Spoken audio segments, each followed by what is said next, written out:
नाशिक येथील मराठा विद्या प्रसारक संस्थेच्या ITI-मध्ये 9 जून रोजी जिल्हास्तरीय रोजगार मेळाव्याचे आयोजन करण्यात आले असून यात नामांकित कंपन्यांद्वारे उत्तीर्ण व अंतिम वर्षाच्या विद्यार्थ्यांना थेट नोकरीची संधी मिळणार आहे।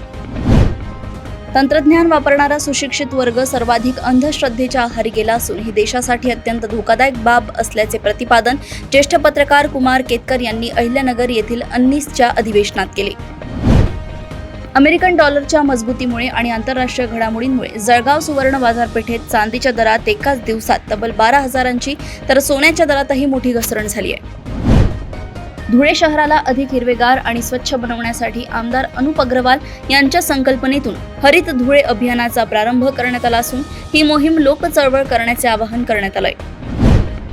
महिला व बालकांच्या सुरक्षेसाठी सार्वजनिक वाहतूक वाहनांमध्ये पॅनिक बटन आणि ट्रॅकिंग डिव्हाइस न बसवणाऱ्या वाहनांचे परमिट थेट रद्द करण्याचे कडक निर्देश सुप्रीम कोर्टाने दिले आहेत।